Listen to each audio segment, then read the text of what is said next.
A very good afternoon. You're watching the newsroom right here on ET Now. I'm Ajay Sharma. There's a smart rally which is playing out in the market, and despite US futures which are flattish, it's the domestic cues which are keeping our markets in very fine fettle.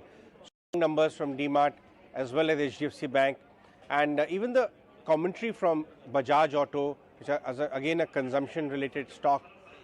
In general, one is getting a sense that India is in much fine fettle and the quality of earnings is far more superior, and hence outperformance continues today as well.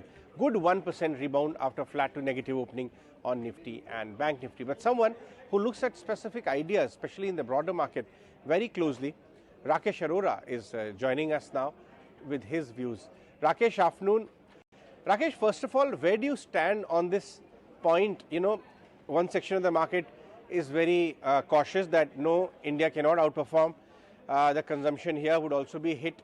The other section of the market is actually looking at indicators on consumption, quality of earnings, management commentary, and are taking a lot of heart from the fact that India is now emerging as a separate asset class in its own way on global scale. So why shouldn't the performance continue, and it is justified to a certain extent? Where do you stand on in these 2 points? Well, see, there's no doubt that, if world is going to go through so much of problem, there will be impact on India. But, even after considering the impact and a little bit of slowdown, I mean, ideally we would have thought India would have grown at 7.5% GDP growth. Currently, we have seen some downgrades come in because of, exports not likely to be as much as what we earlier anticipated, given the issues which are happening, whether it is, China's COVID lockdown, or is it European countries' recession that we are seeing, or, and all driven by US Fed rate hike.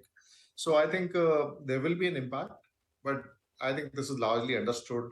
India would grow slightly slower than what normally it would have grown, but that itself is good enough in this kind of global environment. And I think that will lead to India's outperformance.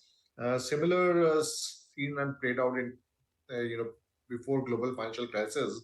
India had massively outperformed, developed nations because their earnings were growing much faster. Between 2010 to 2020, India was a major underperformer, and that is now reversing. So there have been periods historically where, India has outperformed, and currently we are into such a period where I think India can outperform.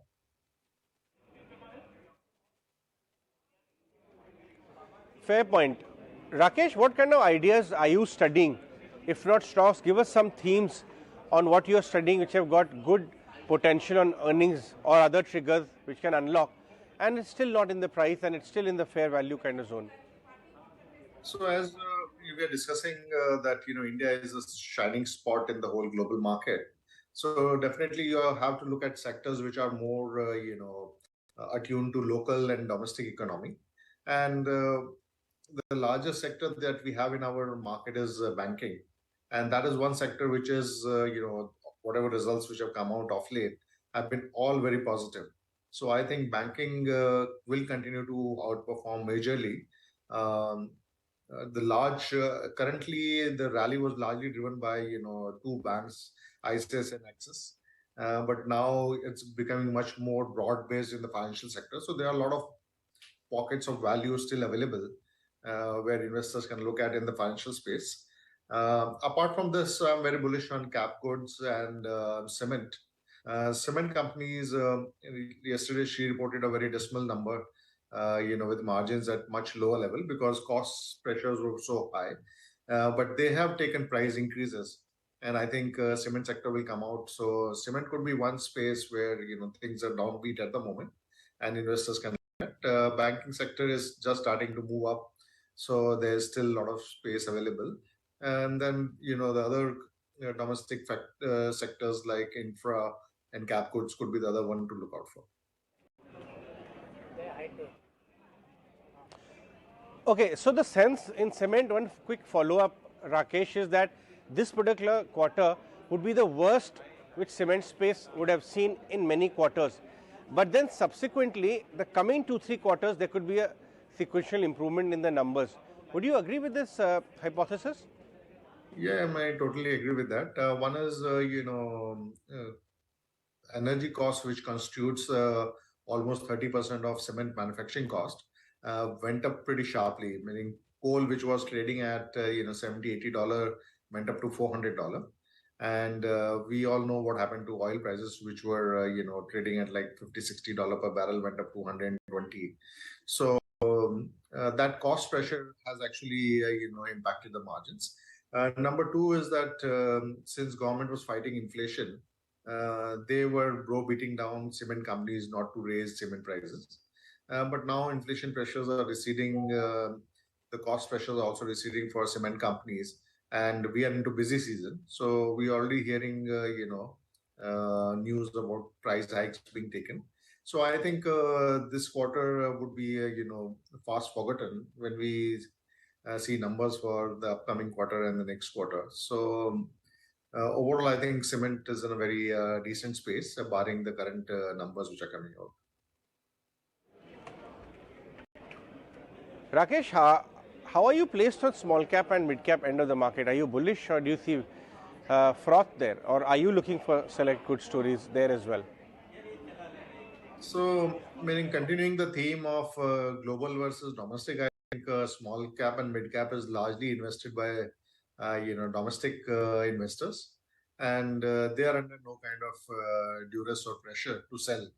So that's why small cap and mid cap have been outperforming, and I think this outperformance will continue for some more time, till the time dollar index stabilizes and US is done with the rate hikes.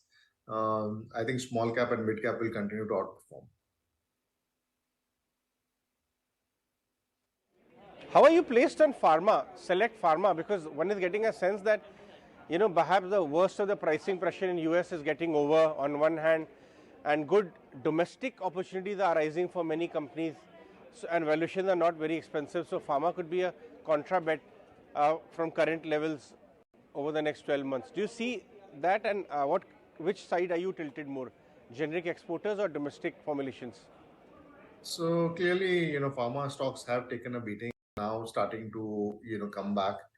They were also impacted by supply chain disruption, because a lot of raw material and APIs that they buy from China was getting impacted. So some of those issues are getting resolved now. Here again, we are more bullish on the domestic focused pharma companies, which are largely branded plays into a domestic Indian market. Those companies are likely to do much better. Among the companies which are focused on US markets, uh, only those who have high good R&D and are able to churn out specialty products are the ones which will do well. Generic pharma companies exporting to US will remain under pressure for some more time. Right, right. You spoke about manufacturing briefly.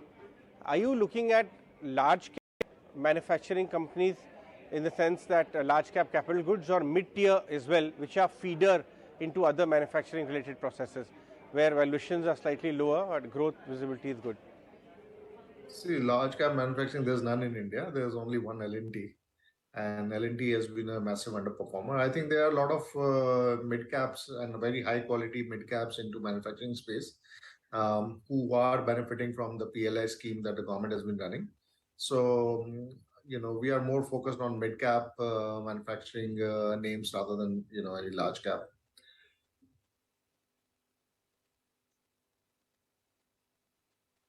What could be the completely dark horse over the next 12-month period among the sectors and themes which people are not paying attention to, or perhaps would have written off completely? Do you think any such theme out there? So one subsector which I want to highlight is probably iron ore. Iron ore prices have bottomed in India and have largely decoupled from global prior markets. Uh, Indian cost curve actually went up in 2020 when Indian government shifted the allocation of iron ore mines from pure allocation to auction, and most of the industry players bid very aggressively on the royalty rates. They bid premiums of 90 to 140%. So the cost curve has moved up, and this is going to benefit a lot of companies which are incumbent and have iron ore mines under the old regime. So those are the guys who are going to benefit. So this is one subsector among the commodities which is currently beaten down and totally out of flavor, but is getting decoupled from the global iron ore market, as well as seems to have bottomed out. So this could be an interesting space to watch out for next 12 months.